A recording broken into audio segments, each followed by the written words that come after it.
American Express plans to raise fees for more of their cards. We can actually see a lot of their game plan based off their Q1 earnings. We'll talk about how they've been using their existing playbook and using it to beat Chase. Also a bit of a crystal ball, but I think there are changes coming to the Gold card. Big favor, hit the like button to help with the algorithm, and if you know anyone that might be affected, then share this with them. A lot of what we talk about today is based off their first quarter earnings. Lots of information here if you want to get into the weeds, but for our purpose, let's look at the highlights and what they mean for us. One huge overarching theme is that growth is being driven by new customers. And with all of this, the public markets are generally happy. That's not to say that everything is perfect. Earnings per share were a beat at $3.33 instead of the projected $2.98. It means that they're making more than people expected. The potential red flag, especially for Q1, is that it's being driven by interest income increasing and provisions for losses decreasing. Provision for losses being a fancy way of saying money they set aside for expected defaults or people not paying their cards. So they're collecting more interest, meaning that people have higher balances and they're still paying them right now, but at the same time, they're kind of expecting defaults to decrease. Mentally, at least, that feels a bit weird since you would assume that more interest means more risk. My guess is that in the past, they likely overestimated the provision for losses. So overall, it sounds great, but there might be a canary in the coal mine. Their network volume was only 419 billion instead of 421 billion. This also is a drop from 434 billion in Q4, but technically it is still higher than last year. Unsurprisingly, credit card issuers rely on swipes to make money, and especially so for American Express, who owns the whole stack. Basically, the question for them is how do they keep people spending on their cards, and ideally consistently every month? That way it reflects on these quarterly numbers. They pretty much have two ways to do this, so the top funnel, getting more people to sign up for the cards, and number two, incentivize people to swipe. American Express acquired 3.4 million new card members in Q1 compared to 2.9 million last quarter, and this matches last year's Q1. A lot of this growth probably isn't coming where you think it is. Millennials and Gen Z represent 60% of new consumer accounts, and across the board, signups are 70% towards these annual fee-based cards, and only 30% towards no annual fee cards. As much as people hate events and festivals, that's probably driving a lot of the new growth. For example, they are a key advertiser with Coachella. Beyond just tickets, they do have a lot of specific merchandising and branding for the event. Basically, for someone at Coachella, you're constantly reminded, whether it's for fast passes or just other merch, that you probably should get an American Express card. As a business, it makes complete sense because you do want to target these people that have enough money that they're comfortable spending $500 or $1,000 for a festival. The best consumers are high spending, free spending, and also not a hassle. So more vibes based. The worst ones, I would argue at least, tend to be us because we're min-maxing, we're trying to get value, and we're a bit more nitpicky. So for example, I think we care and complain about a lot of things that normal people might not even be aware of. For example, someone I know has the Platinum card for lounge access because they travel a lot and they were already paying for Equinox. At the same time, they didn't know that there was an Equinox credit on the Platinum card. They thought it was a new perk. And I guess in the grand scheme of things, it is new because they did add it the last few years, but they thought they added it this week. So there's pretty much 2 or 3 years of Equinox credits that they didn't use that they could have easily used. And also, this isn't someone in the Bay Area or New York or LA, this is someone in Houston, Texas. I'm pretty sure if you go into an Equinox in New York, there's a lot of people who have the Platinum card who are not using all the credits and maybe even the Equinox one. Okay, back to events. The US Open is another great example, and they've actually been working with them since 1994. They also do have a lot of other venue and stadium partnerships, and I think it would be a smart move for them to pretty much be in every stadium that has a lot of Platinum cardholders. A lot of people that have American Express cards also are the ones that have money to go to sporting events or musical events. I've never heard about this until now, but they apparently also have a huge presence with BST Hyde Park, which is an event in the UK. No clue how much it costs, but I'm pretty sure most festivals wouldn't mind having free money pretty much getting thrown at them to put American Express Presents into the ticket name. Even if you're not a festival person, know that a lot of the breakage probably comes from this demographic. Most people are getting cards because it's cool to have or because they like the perks. They're not running through calculators and watching YouTube videos. In that sense, they might be subsidizing our cards and intro bonuses. On a side note, if you do benefit from these perks, and if you're someone watching this, you want to maximize value, and you want to learn more about the cards, we do have links on the website, asksebi.com, and also down below in the description box. As always, make sure the links are competitive, that the cards make sense for you, but otherwise, it is a huge way to support the channel, so thank you guys in advance. Also, if you are looking for targeted elevated offers, I would check out Card Match. The gold card and the platinum card have some of their highest offers on Card Match, so well worth 30 or 60 seconds. We do have a post walking through this, and it should pop up if you Google Ask Sebi Card Match, and I'll also link it down below. Also, if you are considering the platinum, I'd make sure to get the gold first, just given the meta and how all the rules work, and we do have other videos on this. So that's the first part of them growing the pie and doing a great job. Pretty good for business. The part that affects us is number 2, and it's the spend component. We already saw this strategy play out with the refresh of the Delta cards. A very big focus is on monthly credits that people rightfully argue are annoying. Also pushing platforms that they've acquired and scaling those up. Across the board, they want to add monthly credits and maybe even regular quarterly ones to keep you using the cards. Also a reminder that people watching stuff like this are probably not representative of their standard customer. Just because we get annoyed and we're thinking about downgrading the card or canceling it, that's not most people. Most of them either number 1, don't mind and just start using the card more, which is the reason they probably did it. Or number 2, they don't even know about the credits and that's even arguably better. I think for us, we're thinking this sucks, we're canceling the card, who would want this coupon book? But the standard person, everyone else, is happily applying. We also did see this with the Hilton cards, but in a less annoying way. So for a lot of them, it is going to be semi-annual, which isn't too bad, and the one that is more annoying is only quarterly, and if you know what you're doing with a flight credit, it's kind of a bank shot. For most people watching, probably an easy bucket. Jeff from JP Morgan asked a question that I, and probably a lot of you, are curious about. Last quarter, you mentioned that you were looking to refresh 40 card products this year, and from a quick count, you're only at about 8 cards, counting Delta, Hilton, and maybe a card from India. What's the trajectory over the rest of the year and cadence for these releases, and what response have you gotten from these refreshes? The Amex CFO had a great response, and it tells us a lot about the next updates and what I think will happen to the gold card. They do plan to do the product refreshes throughout the year, and rest assured, all 40 or give or take 40 will be done. Reminder that a lot of these are going to be international cards, but one very common stance is annual fee increases. Firstly, because they can, and secondly, because the market, or us as a whole, seem to be happy to bear it. Economically, they do have a ton of room to go up here, and people are happy to pay. So for example, for the Delta Reserve card, it went really well. Probably well beyond their expectations. They ended up raising the fee by $100 and ended up adding more than $500 in credits. And I know people hate annual fee increases and people were generally pretty angry with this, but as someone that has the Delta Reserve card, I was pretty ecstatic. It went from a card that had a $550 annual fee and the only mechanism to really help you subsidize was a buy one get one certificate. People mostly kept it either to spend their way to status or for lounge access.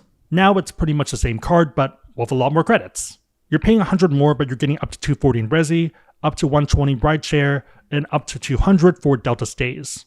Getting 20 cents on the dollar in value from 500 in credits isn't that unreasonable, and for me at least, it went from an easy cancel and switched to an Aspire to something that I'm waiting on and testing out for another year. If you live in a major city, and I would guess that most people that have American Express cards do, then you're probably going to be able to use the credits. Going back to the Amex CFO, the proof will be in the pudding. The refreshes do drive a ton of demand, and they drive awareness. More importantly, they also drive engagement with the card.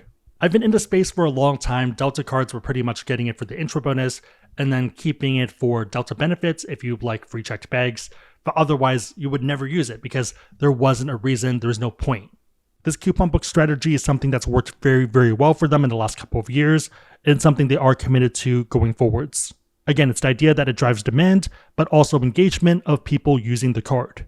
The coupon book that you might not like is their go-to tool and their ultimate strategy moving forwards. It's also the key reason for all of their recent success. If you only recently got into the space, I think it is easy to forget how scared American Express was when Chase launched the Chase Sapphire Reserve.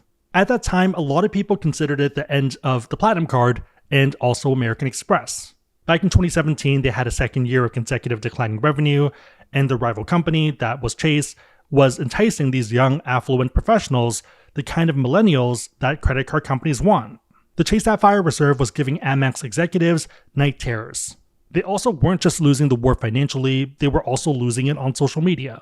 There were a ton of social media posts talking about how great Chase was and why you might want to dump American Express. Chase was eating American Express's lunch. The coupon book was what saved them, it allowed them to raise fees, have people spend on cards, and for us, ironically, it meant that the effective annual fees were lower, making them easier to justify and to get value from. So for context, when I got the Platinum card when it was a $450 annual fee, it was going to be a 1 year and probably get rid of it afterwards. That was before they had the Saks credit and the Uber credit, where you only had a $200 airline incidental.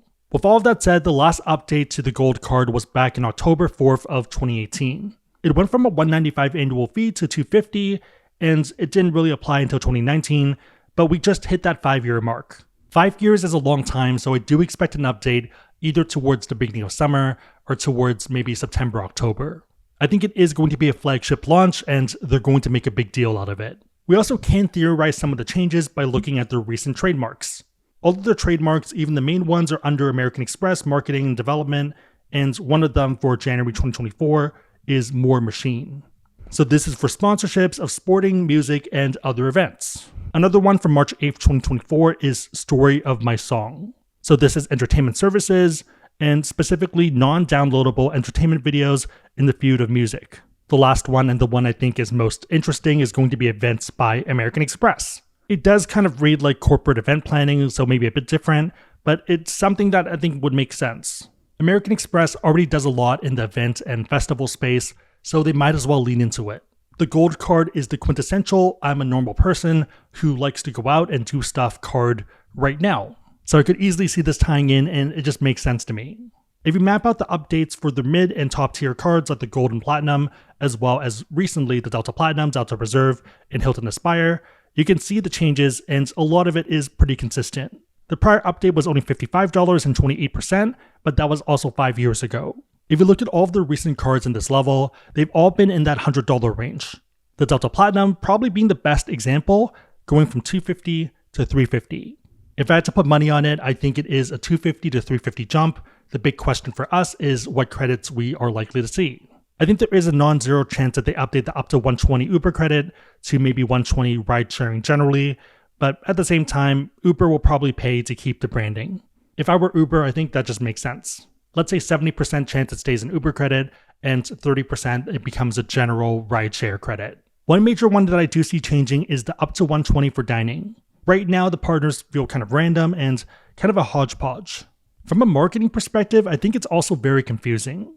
The easiest way is for them to change it to the Resi credit, and probably the same up to 120 and up to $10 per month as the Delta Platinum.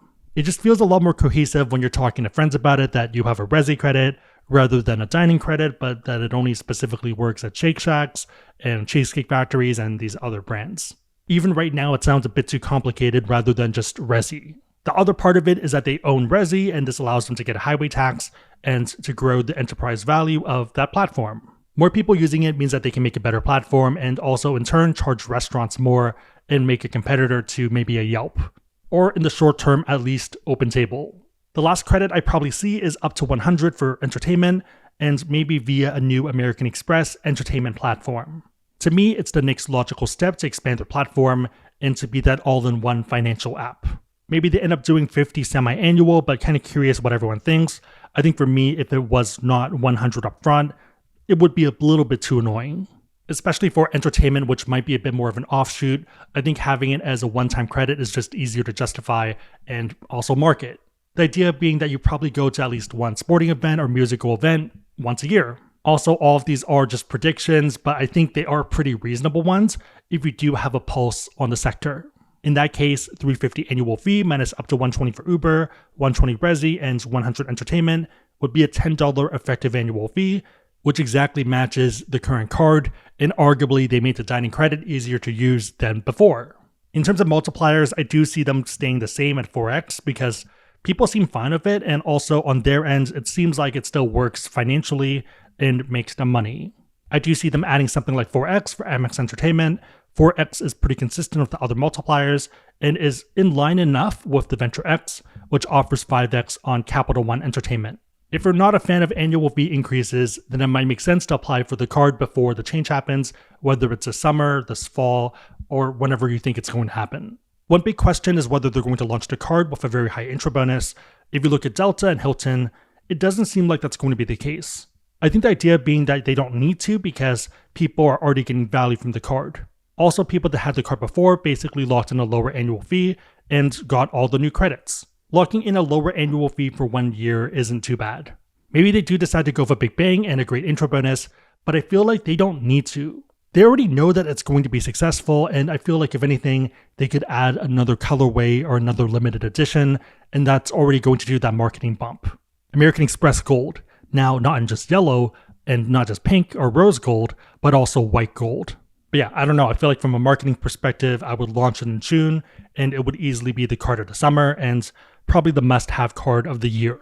Again, all of this is kind of guesswork and inferences, but it makes sense to me, kind of curious what you think. Again, if you want to learn more about the gold card or pretty much any other card out there, and you want to support the channel, we do have links on the website, asksabby.com, and also down below in the description box. If you made it to this point, leave a butter emoji in the comments down below, and I'll try to heart it and also respond. Butter being the thing that looks the closest to a gold bar. 2 questions, what other American Express cards do you see updated this year? And number 2, what features and other perks would you want to see on the gold card?